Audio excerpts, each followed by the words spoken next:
L'opinion de Nicolas Bétou à présent à 7h53. Après 46 jours de grève, c'est donc le retour à la quasi-normale à la SNCF et à la RATP. Oui, enfin tous ceux qui galèrent depuis 46 jours vont pouvoir reprendre leurs habitudes en matière de transport, ce qu'on peut appeler une vie normale, même si bien entendu elle n'est pas toujours facile.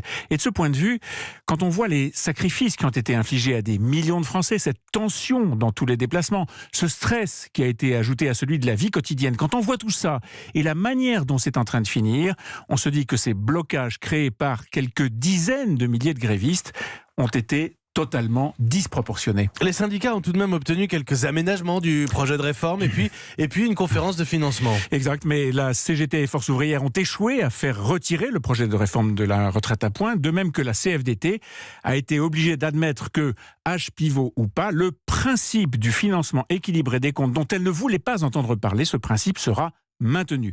Le retour à la normale dans les transports publics, c'est une victoire pour le gouvernement qui a pour l'essentiel gagné son bras de fer avec les syndicats et qui a fait passer sa réforme. Il y a encore l'étape du Conseil des ministres vendredi. Oui, alors il y aura des manifs, mais ce qui devait être le pic de la mobilisation sera au mieux un baroud d'honneur. Et puis il y aura le débat parlementaire qui provoquera peut-être épisodiquement quelques tensions politiques, mais c'est le jeu normal de la démocratie et on en connaît l'issue. Ce qui est moins normal en revanche, c'est la manière dont la contestation sociale est en train d'évoluer. Les actions violentes, les dégradations, les menaces sur Emmanuel Macron ou sur certains de ses ministres, toutes ces pressions sont scandaleuses, antidémocratiques et elles devraient être fermement condamnées. Mais les syndicats disent que ce ne sont pas des militants à eux. Excuse classique et sûrement en partie vraie. En partie seulement ?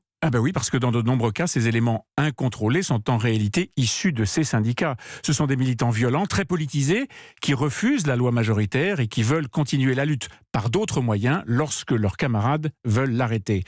Pendant des mois, les syndicats se sont lamentés de ne pas être respectés, de ne pas être considérés comme un rouage essentiel de la démocratie.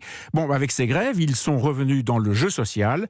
À défaut d'avoir gagné sur leurs revendications, ils sont donc réintégrés dans leur rôle traditionnel. Alors, à eux de montrer dans ce cas qu'ils ont l'influence qu'ils prétendaient avoir et qu'ils sont capables de faire cesser ces dérives.